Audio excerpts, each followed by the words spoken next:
Всем привет! Осенняя пора, время собирать урожай. Ну, зерновые я-то уже собрал все, осталось только с соломой разобраться. Но комбайн пока собирать свой не спешу, так слегка прикрываю на ночь, чтобы не отсыревал.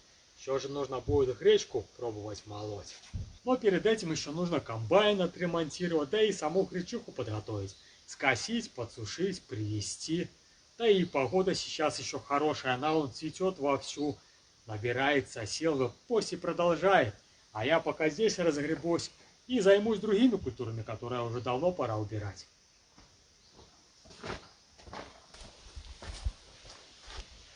Солому тоже пока еще не буду трогать. Не решил, куда определить ее. Да у меня он еще и сено прошлогоднее валяется до сих пор в тюках. Не знаю, что с ним делать. Ну, солома это, наверное, попроще будет.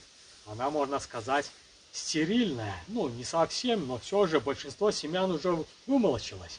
И можно в крайнем случае ее на мульчу пустить. А тем сеном вообще не стоит даже рисковать.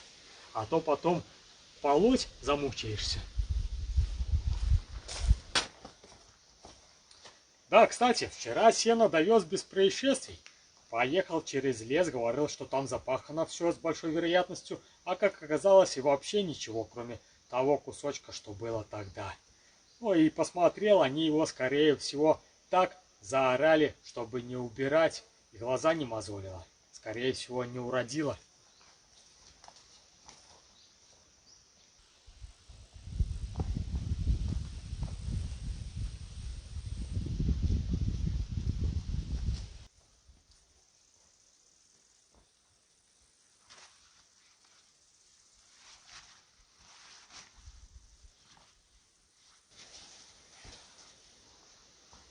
У меня в этом году тоже не уродило.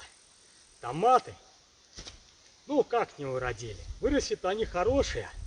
Да и плодов было много, завязалось. Уже такие и большие выросли, начали краснеть.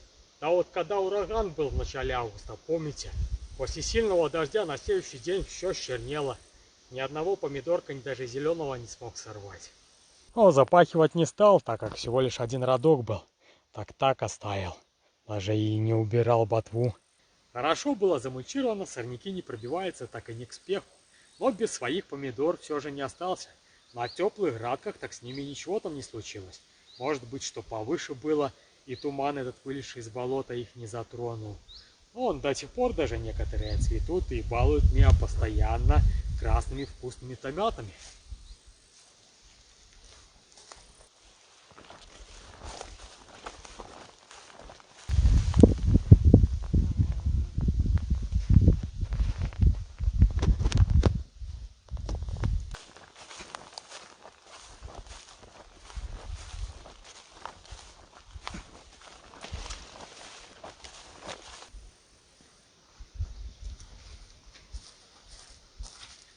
В тот же день и картошка чернела. Сортовая, что покупал, так сразу же. Ну а ту, что давали соседи, которое было у меня ведро какое-то беспородное, так еще дня 3-4 подержалось немного дудки, а потом тоже свалилось и чернело. Так и не у одного у меня, так, а скорее всего у всех по деревне. Так они и выкопали ее уже 2-3 недели назад, я последний остался. Соседи говорили, что тоже урожай не очень, много гнилой попадалось. Бабуля с того конца деревни, которая приходила месяц назад о технике договариваться, ну, помните, мелькала она в видео. Так вот, на днях отвозил я ей урожай в город. Ну, снимать не стал, человек консервативный, старой закалки, это не то, что мы молодежь звезданутая, не любит камеры. Так вот, у нее картошки было только 4 меха. Ну, не знаю, с какой площади она ее собрала. А у меня тут 3 ведра посажено, полсотки не будет. Да и садил я позже всех, так что и не знаю, может быть и нет смысла копаться в этой земле, а сразу завести мотоблок, прийти и тоже запахать все.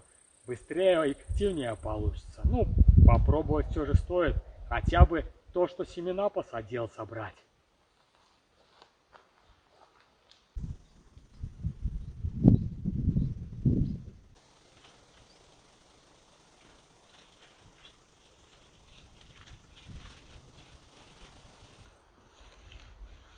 Я же ее и садил, если помните, не как все, не традиционно, а под линейку. Между рядками расстояние широкое, по 50 сантиметров.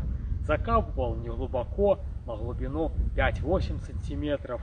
Да и потом, когда она взошла, когда время пришло окучивать, я этого не делал, а просто заложил все старым сеном и забыл про нее. Ну, только что где-то в середине августа так прошелся, где-нигде травинка была пробилась, та, что зацвела, посрывал. Так что не знаю, что здесь. Хотя, как-то было перед грибами, немного посмотрел, то картошечка была, можно было и приготовить с грибочками.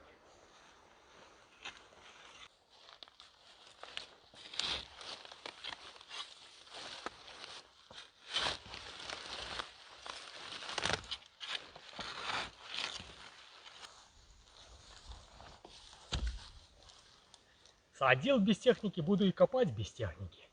Ну, в принципе, мотоблок у меня есть, и плуг к нему. Можно было бы пройтись, разогнать. Да, если честно, я этого ни разу не делал. А здесь у меня площадь небольшая, рядки короткие, всего лишь по 6 метров.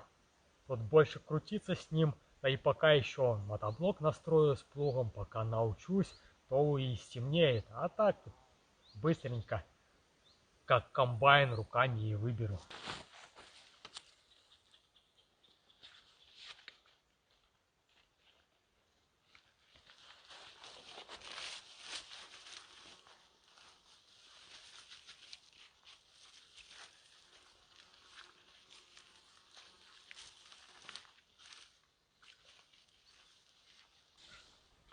Ну, первый куст обнадеживающе.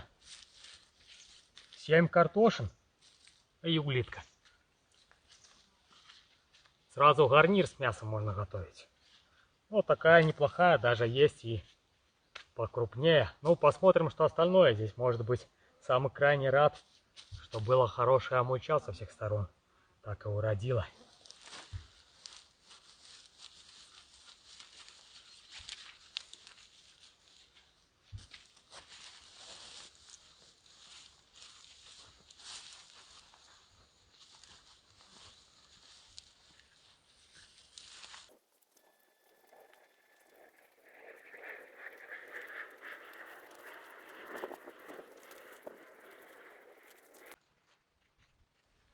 А как-то совсем непонятно, по каким кустам нормально картошки, под которым там 2, под некоторых вообще нету даже материнской, а некоторая вообще он вся загнила.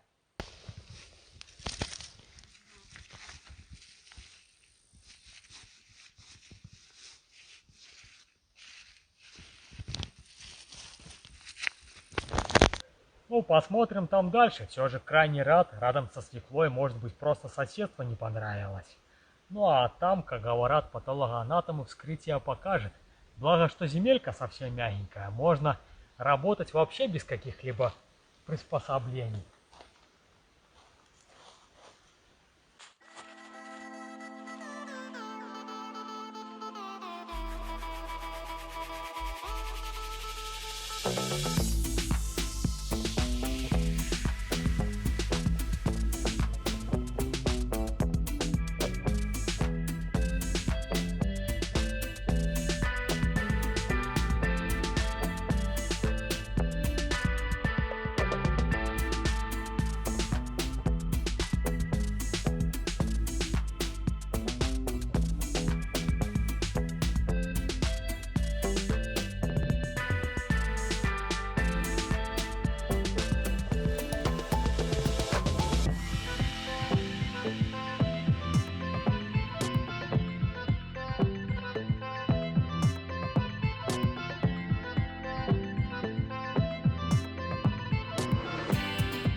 Ну вот, картошка и выкопана.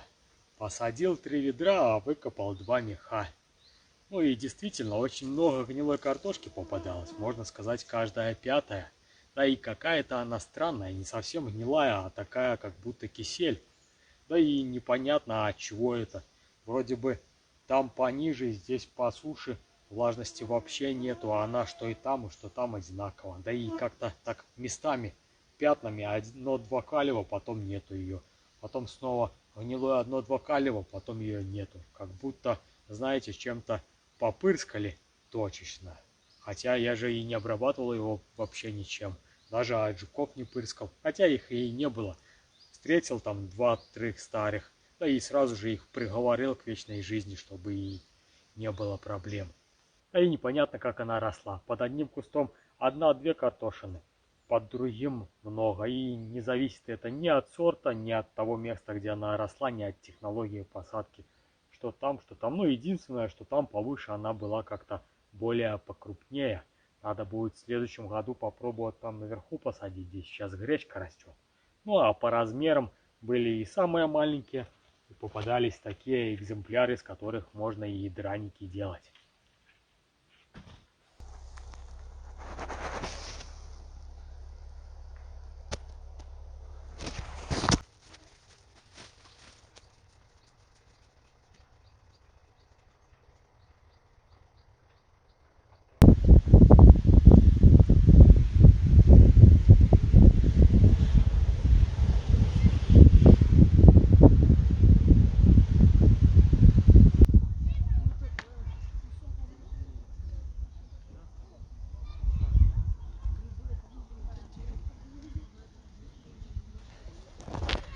Приехал в город за пластинами для пчел. О, уже 1,5 недели прошло, как я сокращал гнезда, расплод походу уже вышел до конца. Так думаю, сократить гнезда уже окончательно, ну и заодно пролечить их и уже пустить в зиму. Так вот, решил заехать на городской пляж. Ну, смотрю только, что людей не так уже много, хоть и тепло на улице, да и купаться никто не лезет. Наверное, все же вода холодная. Ну, может и быть. Днем до градусов 25-27, а ночью уже температура до 10-11 опускается. Так может быть вода и остыла. Ну, попробую.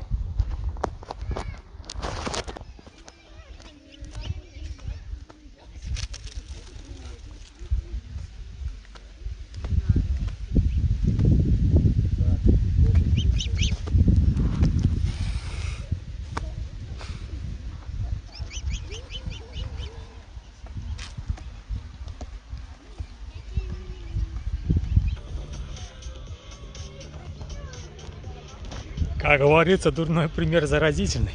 Никто не купался, что вода действительно холодная, ну а посмотрели, что я искупнулся. Так подумали, что тепло и тоже полезли. Но все же последняя возможность покупаться намного приятнее. Так что мой был учитель по физике не прав, когда перед экзаменами пытались доучить, что не наевшись, не налижешься.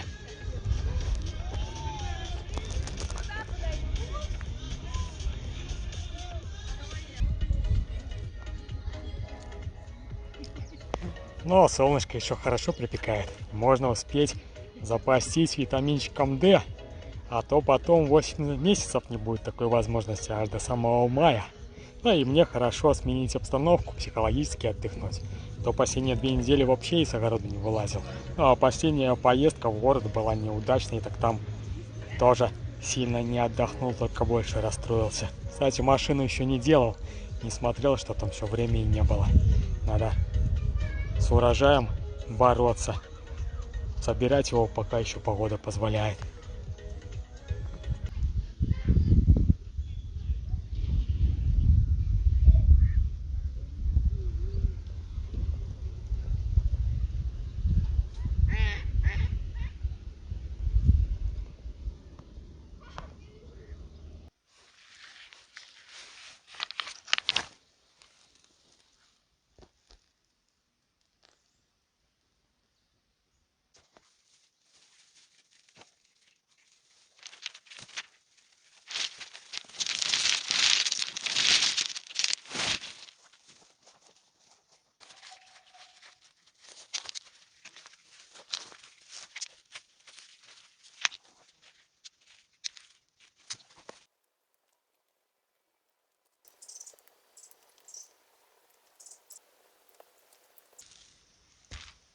Делу время, а потехе час. На шезлонге валяться долго времени особо-то и нету. Дома работы делать не переделать. Ну а солнечные ванны можно и здесь принимать. К тому же похолодало, днем оводни уже и не кусаются, пропали. Ну только что ближе к вечеру комары немного начинают активизироваться. Ну еще эти мешаются, не знаю как их правильно. У нас называют лосиные блохи.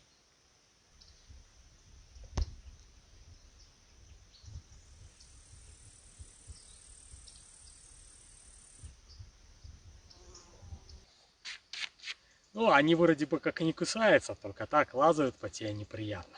А я сейчас нахожусь на поле, где зерновые росли, и собираю второй урожай. И походу насобираю больше, чем картошки. Решил пройтись, пока еще сильно не заросло, камни пособирать. А то здесь их тьма тьмущая. Когда косил, так искрило, что можно было и ночью спокойно работать, было видно от них. Да и когда фрезеруешь, что фреза изнашивается. Нужно землю уже подготавливать к следующим посадкам. Так сейчас самое оптимальное время для такой работы. Хотя, скорее всего, придется повторять эту процедуру неоднократно. Эта земля богата таким урожаем.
Решил я солому вернуть обратно на это поле, где и брал. Обычно в больших хозяйствах ее как используют? Подстилку какой-нибудь скотине, а потом уже с навозом выбрасывают из сарая в компостные кучи. Вот она перепреет и потом уже возвращают на поле. У меня среднего вот этого вот звена нету, скотины, которую нужно подстилать. Своим кроликам я не подстилаю вообще. Да если бы подстилал, в такой объем им бы водно до 2-3 бы хватило. А так, дома тоже складывать не будешь. Потом компост перепревший намного тяжелее перевозить, чем саму солому. Сложу здесь. И решил сделать это так, чтобы солома не просто кучей лежала и перепревала, а работала все это время активно. В прошлом году опыт показал поднимание целины, что эта работа такая очень тяжелая и изнурительная. Не только для меня, но и для техники. Это поле я поднимал с помощью белоруса с трехкорпусным плугом. Нанимал технику. А перед этим еще они прошли с культиватором. Да и то трактор был большой, но все равно здесь очень сильно упирался. Было ему тяжело. Все же земля простояла 10 лет и сильно задерванела. А плюс еще здесь песок, камни, довольно плотно все сбилось. А я хочу это поле расширить еще на несколько метров, чтобы увеличить площадь. И решил схитрить, чтобы не рвать пуп. Заложу дерван этой соломой. Сколько она во дворе пролежала? Недели 2, а под ней уже трава пожелтела и начала подпревать немного. А здесь до апреля месяца, пока землю обрабатывать для посевов, еще 8 месяцев. За это время, я думаю, весь дерван уже перепреет, и там можно будет легко его вспахать, либо закультивировать. Да и солома перепреет. И если не вся, большая часть, то то, что останется, переброшу чуть дальше. Глядишь, к осени еще чуть-чуть шире станет участок. И таким методом и целину постепенно освоишь, не прилагая особых усилий. И органика возвращается в землю, поднимая ее плодородие. Конечно, лучше бы это сделать было ранней весной таким методом. Чтобы за лето все перепрело, А на зиму это запахать, чтобы те корни, которые глубоко в земле, успели перемерзнуть. Не так много сорняков будет. Ну, посмотрим, что получится сейчас. Если что, с ними будем бороться уже в следующем сезоне.